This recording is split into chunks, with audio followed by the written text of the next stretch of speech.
What's good, fam? My name is Joe, and this is my 2020 Mercedes-Benz high roof Sprinter. I am now officially 1 month deep into full-time van life. In today's video, we'll talk about why I decided to go full-time van life and why I left California. Let's get into it. For the entire time that I was in the military, I was lucky enough to be stationed in San Diego, California. As soon as I graduated from school on the East Coast, I moved out west and immediately fell in love with San Diego and everything it had to offer. My first place was in Mission Beach, rollerblading every single day, sweating demons, pumping iron, wolfing down Red Bull slushies and Big Macs like it was my job, right? We were chasing tail, young, dumb, and full of cum, as the ancient Aztecs once said. We were excited ensigns, right? Finally embracing our freedom, enjoying our independence after 4 years of prison, college. At this point, van life wasn't even on my radar. I didn't even know what van life was. I then left on my first deployment. As I went overseas and came back from Southeast Asia, we stopped in Hawaii, right? The island of Oahu, and that's where I got my first exposure, right? My first taste to van life. The rental car agency had no more cars available during RIMPAC, so they rented me a white free candy van.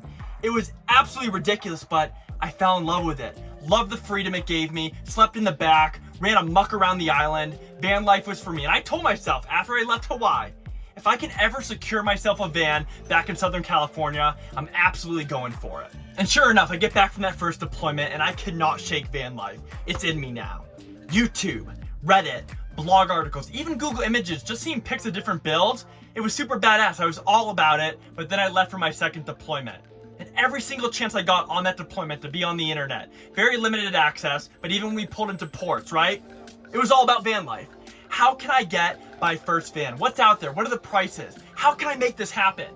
And sure enough, coming back from that second deployment, I got super lucky, secured my first van, right? I'm officially now into van life, all about it. Not full time though, right? Weekend trips at most, 1 to 2 weeks, going up to Mammoth, Yosemite, Sequoia National Park, falling in love with the nomadic lifestyle. At this point, I know I'm getting out of the Navy, right? I want to fulfill my military obligation, do it honorably, get out, just do something different. I needed a change. And so I created this route to see the entire United States, all these amazing places, dip into Canada, and all I needed to do was get out of the Navy. Well, sure enough, surprise, surprise, right? I'm about to go full-time van life. The pandemic hits, right? COVID comes along. There's a lot of uncertainty right now, right? States are closing down. A lot of national parks have all these restrictions. It's just not worth it. I want the full experience, so I push it to the right. And in good celebration, things start to open up, right? Things start to stabilize. The grass gets a little bit greener with the COVID situation. So now is my time to shine, right? Now it's time to go full-time van life. I'm ready. But sure enough, my world gets absolutely rocked. And as 66.8 million of you beautiful souls out there have unfortunately seen the most viral video of 2022, I tear both distal bicep tendons in both arms at the same time, requiring surgery. So now I need to focus on my body, my health, getting my arms back to full strength. And so full-time van life gets pushed to the right once again.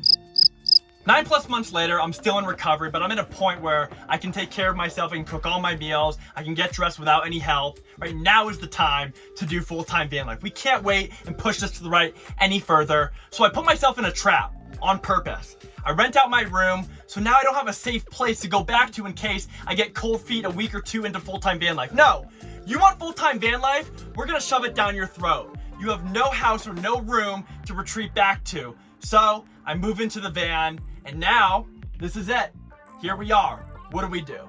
I decided to leave California. The trauma of the injury had left a pretty big impact on me. I was feeling anxious. I couldn't find a flow or mojo, right? And honestly, the congestion of San Diego and what was going on, it was honestly just pissing me off. I needed a change of scene, and from previous trips, getting out of the state, getting into nature, like that was therapeutic for me. For my physical health, my mental health, I needed it. And I didn't have a plan. Had no idea where I was going, but I knew I needed to make a change, so I decided to head north, going with the wind. Traveling north up the coast, my first stop was the Planet of Fitness. Grabbed a quick pump, had a great shower, and of course refueled, and then made my way north toward Yosemite National Park. Pulled in at about 2 o'clock in the morning, went right to bed, and then of course woke up in paradise. All about El Capitan. You have to check it out. Every time I go to Yosemite, it just takes my breath away. And throughout my time in Yosemite, I was taking cold plunges in the river, decompressing, relaxing, working out, eating well, sleeping well, and of course getting some good reads in. So overall, my time in Yosemite was magical, but that magic came to an end when on night 4, after 4 successful nights of stealth camping right in the park, the Rangers came a knocking They ended up leaving, but I knew they'd be back, so I had to leave the park at about 1 o'clock, 2 o'clock in the morning, and I made my way north, having no idea where I was stopping. Before we continue, make sure to smash the subscribe button. Thank you guys so much in advance for supporting the channel. Let's get back to the video. Next up, a city called Redding. Up in Northern California, there was a heat wave going on at the time. It was an absolute scorcher, but there was a Planet Fitness in the area, so that had our name written all over it. Stayed there in Redding for a couple days, and on the way to Redding, I did see that there was a sign called Lassen National Park. Lassen National Park, I'd never heard of it before.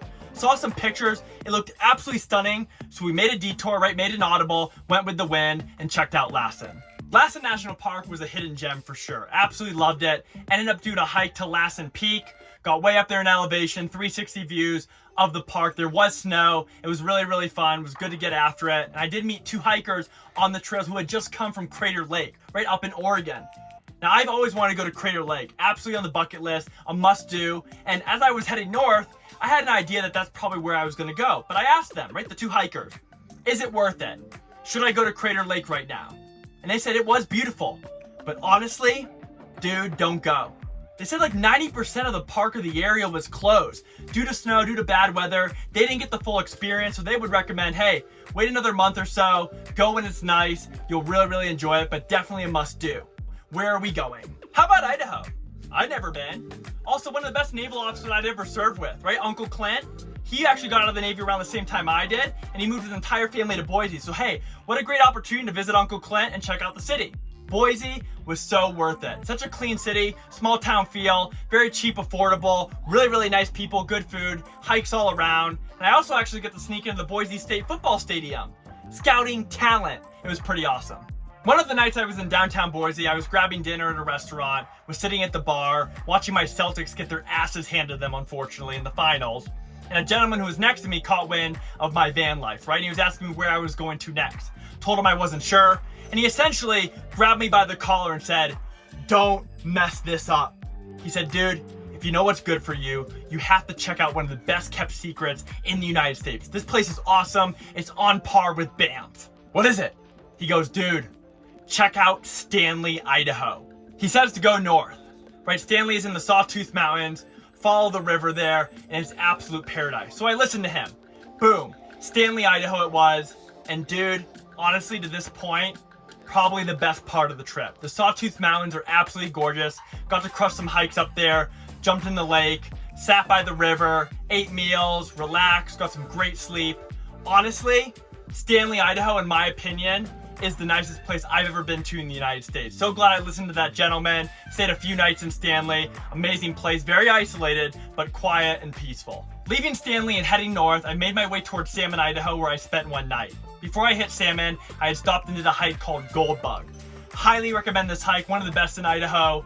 Beautiful hot springs, mini waterfalls, absolutely gorgeous. You have to check it out. From Salmon, there were a variety of routes we could take, but one place was calling my name.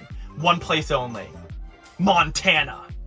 All about Montana. I had been to Bozeman 2 years prior to pick up my frat star brother and bring him back to San Diego. And my short time in Bozeman, it was amazing, dude. Absolutely love this place, surrounded by the mountains, good people, good energy all around. Nature was absolutely incredible. So hey, why not?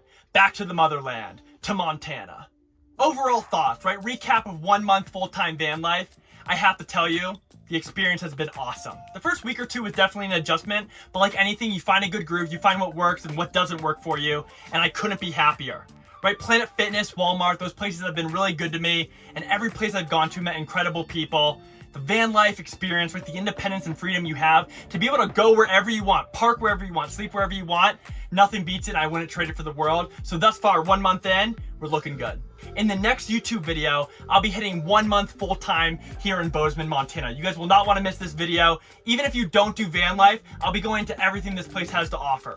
Lots of bars, breweries, restaurants, hikes around, hot springs, everything Bozeman has to offer, and all the van life secrets that come with it. Stay tuned for that video.